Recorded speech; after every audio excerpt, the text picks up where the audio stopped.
Welcome back. So we've learned the basics of Flask. We understand what servers do, and we also know what browsers do. But let's be honest here, this is kind of boring. I mean, this is not impressive. If you show this to a possible employer, they're gonna look at you like a crazy person. So let's actually build a nice looking portfolio just based on what we've learned up until now. Now, I have a little gift for you. That is the fact that you won't have to write your own HTML, CSS, and JavaScript because, again, this isn't a web development course. And luckily for us, if you Google anywhere online for something like free templates or HTML free templates, you can find some really nice looking websites that you can just use for free. For example, let's look at Universe over here, and I'll link to this resource so you can take a look for yourself as well. If I preview it, check that out. You have a nice little website or portfolio page that you can just use. How cool is that? And it's actually already tablet and mobile friendly. So everything is already pre-built for you. That's pretty cool, right? So how can we use this? Well, let's just download it. And by the way, as you follow along, you can actually use whichever one of these you want. But for now, let's just use the Universe one just because there's a little astronaut here. It looks pretty cool. Let's just download this and see what happens. All right, I get a little question saying, how do we want to download the template? In our case, we want to pick HTML. And there you go.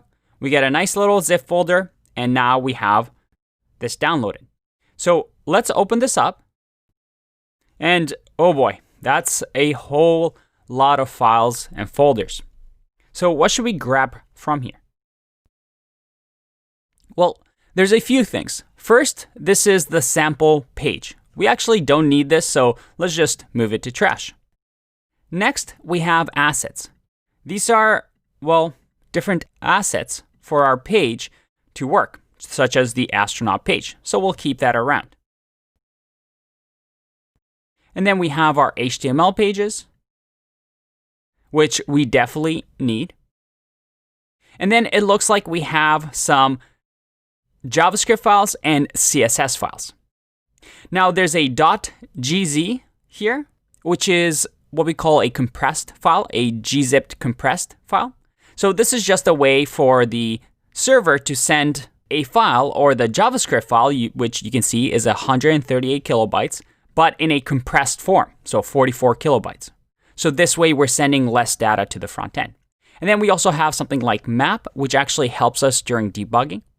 But in our case, we don't need to worry about this for now. So let's just remove all the gzipped and map files. So we'll move those to trash so that we only have one CSS file and one JavaScript file. And then all the other ones are HTML files for our different pages. Now what we're going to do is we're going to copy this and move it to our project folder. Remember this folder over here? So ideally we move the HTML files into the templates and the static files, that is the CSS and JavaScript files, and maybe the assets in here. So that is the images in here. So let's do that. I have my web server here. I'm going to first just copy and paste what we just copied. And let's move all our HTML files into our templates. And you know what? Let's remove our existing templates as well because we don't need them anymore. We have the pretty HTML file now. And then just have all of these. We have a new index.html that is going to be a lot prettier than our old website, so we want to use that. So let's move all that into templates.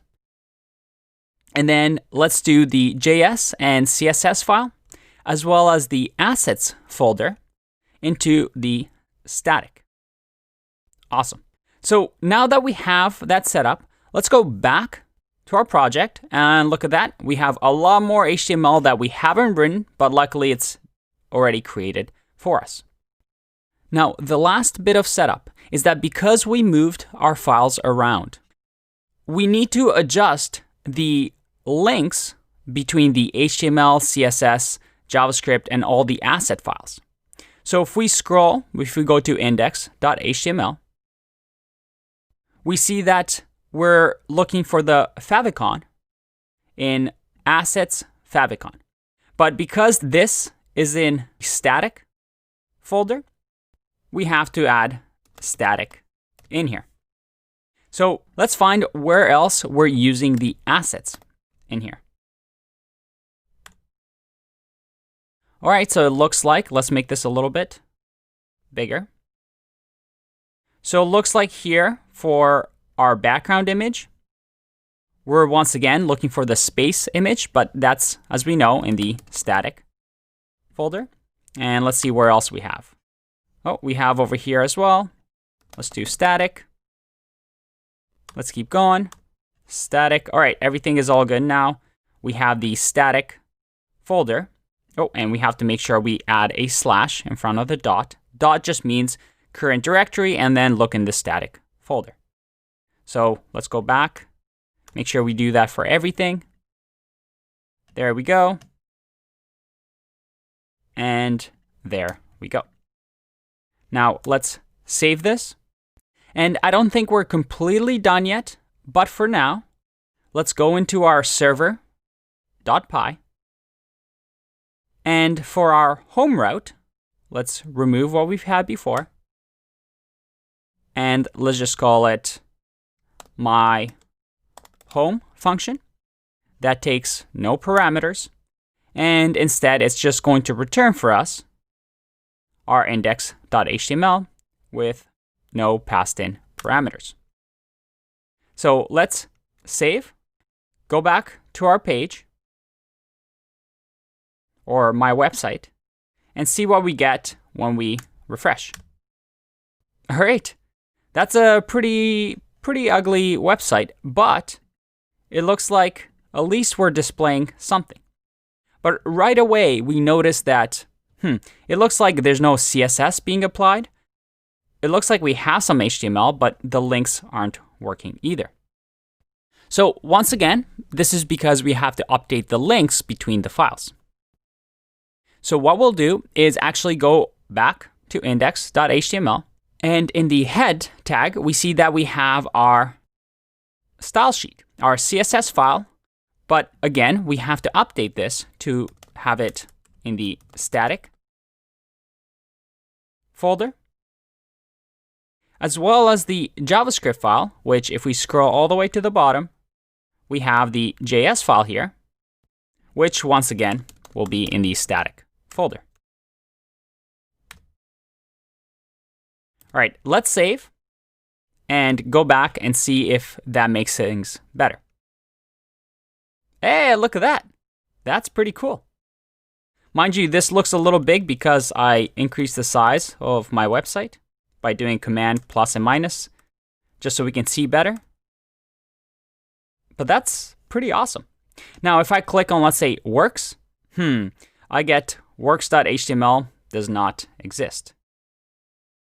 So how can we fix that? We already know how to do that, right? All we need to do is to update these different routes so that it points to the appropriate template. Now in the next video, I'll show you how to do that, but I want you to attempt to do this yourself because we've learned this by now.